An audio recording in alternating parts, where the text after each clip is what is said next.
And remember Rich Dad's rule, if you take on debt and risk, then you should be paid. Well, in this transaction, I would have taken on both the debt and the risk, and I was the one paying for it. About a month later, we found a piece of land for $115,000 that was even more beautiful. It was 87 acres of tall oak trees with a stream, and it had a house. I offered the seller full price if he would give me my terms, which he did.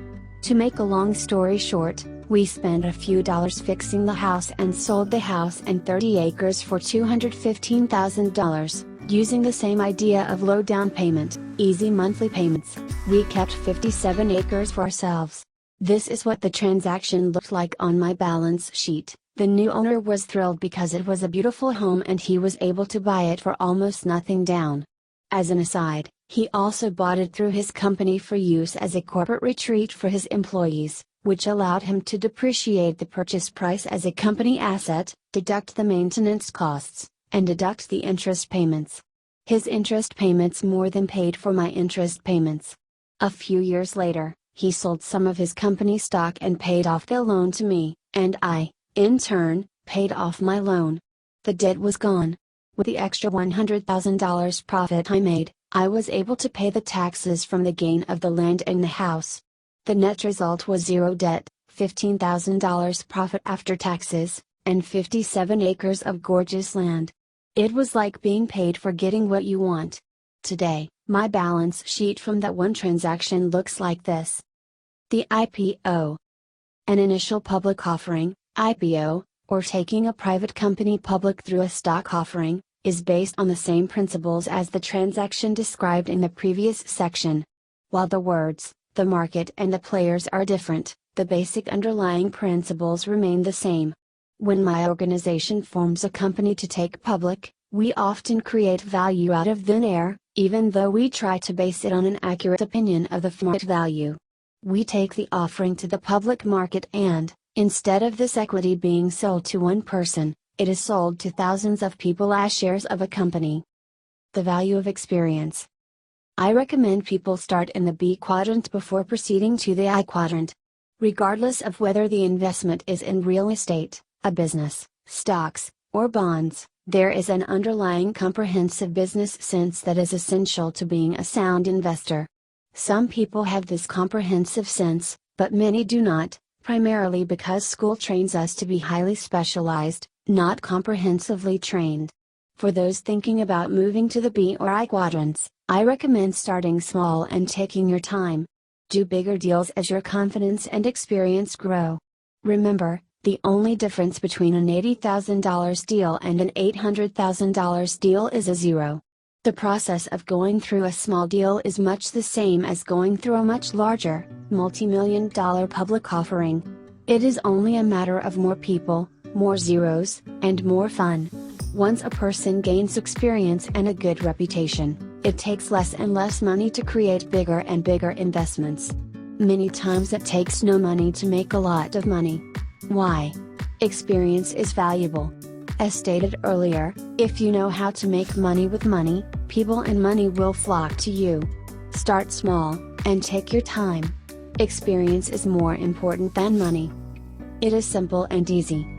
In theory, the numbers and transactions on the right side of the cash flow quadrant are simple, regardless of whether we're talking about stocks, bonds, real estate, or businesses. To be financially well off simply means being able to think differently, to think from different quadrants, and to have the courage to do things differently. To me, one of the hardest things a person who is new to this way of thinking has to go through is the countless number of people who will tell you, you can't do that. If you can overcome that kind of limited thinking and seek out people who say to you, yes, I know how to do that, I'd be happy to teach you, your life will be much easier. The laws. I started this chapter with the Tax Reform Act of 1986. While that was a significant rule change, it won't be the last. I only use the Tax Reform Act as an example of how powerful some rules and laws can be. If a person is to be successful in the B or I quadrant, he or she needs to be aware of market forces and any changes in the law that affect those market forces. Today in America there are thousands upon thousands of pages of tax law. That's just for the IRS alone. The federal laws come to more than 1.2 million pages of laws. It would take the average reader 23,000 years to read the entire US IRS code. Every year more laws are created, repealed, or amended. It would be more than a full-time job just to keep up with the amendments. Every time someone tells me, that's against the law, I reply by asking them if they have read every line of code in America. If they say yes, I leave slowly, backing up toward the door. Never turn your back on someone who thinks they know every law. To be successful on the right side requires seeing 5% with your eyes and 95% with your mind. Understanding the laws and market forces is vital for financial success. Great transfers of wealth often occur when laws and markets change, so it is important to pay attention if you want to have those changes work in your favor, and not against you. The government needs your money. I believe in paying taxes. I know the government provides many important and vital services essential for a well-run civilization. Unfortunately, in my opinion, the government is too big, mismanaged, and has made too many promises it cannot keep. But it's not only the fault of the politicians and lawmakers in office today. Most of the financial problems we face today were created by their predecessors. Unfortunately, if lawmakers want to keep their jobs, they can't tell the public the truth. If they did, they'd be thrown out of office because the masses still depend on the government to solve their financial and medical problems. Government cannot. In the meantime, the government will have to continue to increase taxes, even if the politicians promise not to. That's why Congress passed the Tax Reform Act of 1986. It needed to plug a tax loophole in order to collect more in taxes. Many Western governments must continue to collect even more taxes to prevent a default on some of those promises made long ago, such as Medicare and Social Security, as well as federal pensions for millions of federal workers. As the deficit grows, retirement funds, 401k plans in America or superannuation funds in many other countries, will begin to shrink because they are subject to market fluctuations. Mutual funds will begin to liquidate their stocks in order to pay for the sell orders from baby boomers who need to use the money for retirement. Baby boomers will suddenly be stuck with huge capital gains taxes from the gains accrued by these mutual funds and taxable to them on withdrawal. The capital gains will come from selling these overvalued stocks at higher prices, which the funds pass on to its members. Instead of cash, many baby boomers will be stuck with a tax bill for capital gains they never received. Remember, the tax man always gets the money first. Simultaneously, the health of millions of poorer baby boomers will begin to fail because poor people historically have worse health than affluent people. Medicare will be bankrupt, and the cry for more government support will go up in cities all across America. Add to this the eclipsing of America by China as the nation with the largest GDP and the trend toward pushing services, such as accounting, information technology, and telesales, to nations such as India, and it becomes clear that wages will have to come down or productivity must skyrocket in order to meet the challenges of our rapidly changing global marketplace. The next great transfer of wealth is taking place by ignorance. The industrial age's entitlement mentality of big government and big business should be on its way out. But here we are, in the midst of the information age, and we are grasping at old solutions to new world problems. In 1989, the Berlin Wall came down. As stated earlier, in my opinion, that event was as significant as the year 1492 when Columbus bumped into the Americas in his search for Asia. In some circles, 1492 was the official beginning of the almost 500-year industrial age. The end was marked in 1989. The rules have changed. History is a guide. My rich dad encouraged me to learn the game well.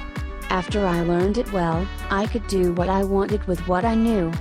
I write and teach out of concern that more people need to know how to take care of themselves financially and not become dependent upon the government or a company for life support.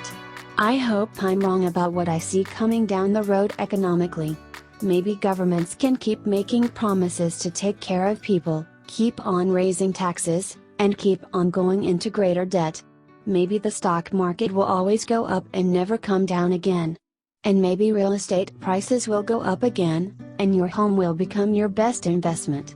And maybe millions of people will find happiness earning a minimum wage and be able to provide a good life for their family. Maybe this can all happen. But I don't think so. Not if history is any guide.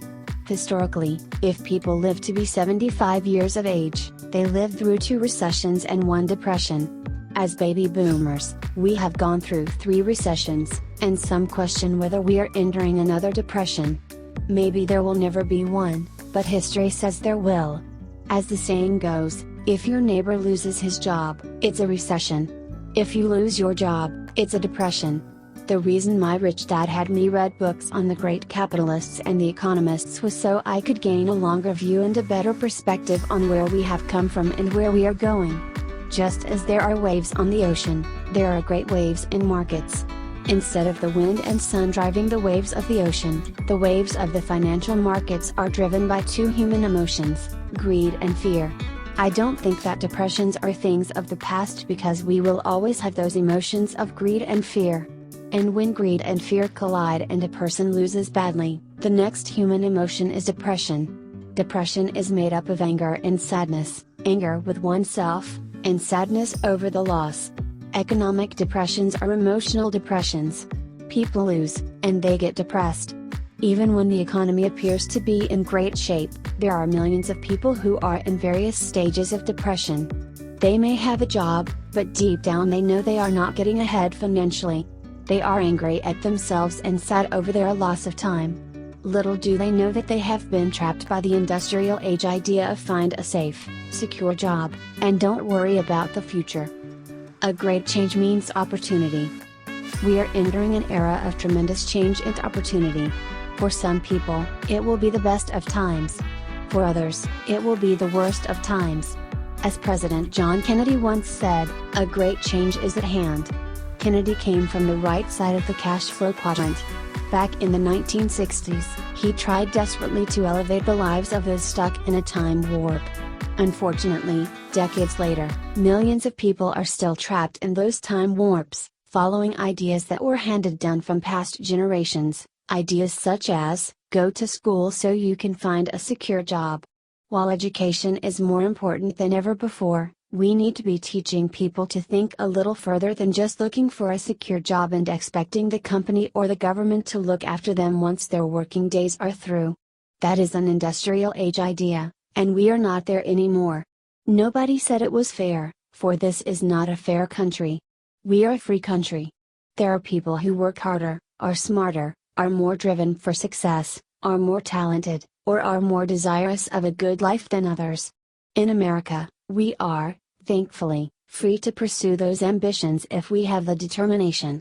Yet, every time somebody does better than we do, some people say it's unfair, the same people who think it would be more fair if the rich shared with the poor. Well, nobody said it was fair. And the more we try to make things fair, the less free we become. When someone says to me that there is discrimination or glass ceiling, I agree with them. I know such things exist. I personally detest any kind of discrimination and, being of Japanese ancestry, I've experienced it firsthand. In the E and S quadrants, discrimination does exist, especially in companies. Your looks, your education, your skin color, and your gender all count on the left side. But they don't count on the right side, where fairness and security don't matter. It's all about freedom and the love of the game. If you want to play the game on the right side, the players will welcome you. If you play and win, fine. They will embrace you even more and ask you for your secrets. If you play and lose, they'll gladly take all your money. But don't complain or blame someone else for your failures. That is not the way the game is played on the right side. It's not meant to be fair. Being fair is not the name of the game. Why does the government leave the B and I quadrants alone? In reality, governments don't leave the B and I quadrants alone. It's more that the B and I quadrants have more ways of escaping and hiding wealth. In Rich Dad Poor Dad, I talked about the power of corporations. One big reason the rich keep more of their wealth is simply because they operate as corporate bodies, not human bodies. A human body needs a passport to go from country to country. A corporate body doesn't. A corporate body travels the world freely, and can often work freely. A human body needs to register with the government, and in America they need a green card to work. A corporate body doesn't. While governments would like to take more money from corporate bodies, they realize that if they pass abusive tax laws, the corporate bodies will take both their money and their jobs to some other country. In the industrial age, people talked about offshore as a country. The rich have always sought tax havens where their money would be treated kindly. Today, offshore is not a country. It's cyberspace. Money, being an idea and invisible, can now hide in the invisible electronic realm. Soon, if it is not already being done, people will do their banking on a geosynchronous satellite orbiting in space free from any laws, or they may choose to operate in a country whose laws are more favorable to rich people. In Rich Dad Poor Dad, I wrote that corporations became popular at the start of the industrial age just after Columbus discovered a new world filled with riches. Each time the rich sent a vessel out to sea, they were at risk because, if the ship didn't come back, the rich didn't want to be indebted to the families of sailors who died. So corporations were formed for legal protection and to limit the risk of loss to the amount of money ventured. Wherever I travel in the world, the people I deal with primarily are employees of their own corporations. In theory, they own nothing and really don't exist as private citizens. They exist as officers of their rich corporations, but as private citizens they own nothing. And wherever I go in the world, I meet people who tell me, "You can't do that in this country. It's against the law." Little do most people realize that most countries' laws in the Western world are similar. They may use different words, but in principle their laws are pretty much the same. If possible, I recommend that you at least consider being an employee of your own corporation. It is especially advisable for high-income S's and B's, even if they own franchises or earn their income from network marketing. Seek advice from competent financial advisors to help you choose and implement the best structure for your particular situation. There are two kinds of laws. On the surface, it seems as if there are laws for the rich and laws for everyone else. But in reality, the laws are the same. The only difference is that the rich use the laws to their advantage, while the poor and middle classes do not. That is the fundamental difference. I strongly suggest hiring smart advisors, obeying the law, and making lots of money legally. Your legal advisors will serve as your early warning system for upcoming changes in the law. And when laws change, wealth changes hands. Two choices. One advantage of living in a free society is the freedom to make choices. In my opinion, there are two big choices, the choice of security, and the choice of freedom. If you choose security, you will pay a huge price for that security in the form of excessive taxes and punishing interest payments. If you choose freedom, then you need to learn the whole game and play it wisely. It's your choice which quadrant you want to play the game from. Part 1 of this book defined the specifics of the cash flow quadrant, while Part 2 focused on developing the mindset and attitude of someone who chooses the right side of the B and I quadrants. By now, you should know which quadrant you are currently in and have an idea where you want to be. You also should have a better understanding of the mental process and mindset of operating from the right side of the cash flow quadrant. While I have shown you ways to cross from the left side to the right side, it is now time to get specific. In the final section, I will identify 7 steps to find the financial fast track that I consider essential in moving to the B and I quadrants. Build businesses, and buy real estate. In 1943, the United States began taxing all working Americans via payroll deductions. In other words, the government got paid before people in the E quadrant got paid. Anyone who was purely in E had little escape from the government. It also meant that, instead of only the rich being taxed, which was the hope of the 16th Amendment, every E and S got taxed, rich or poor. Today the lowest wage earners in America pay more in taxes, as a percentage of total income, than the rich and middle class. In 1986, the Tax Reform Act went after the highly paid professionals in the S quadrant.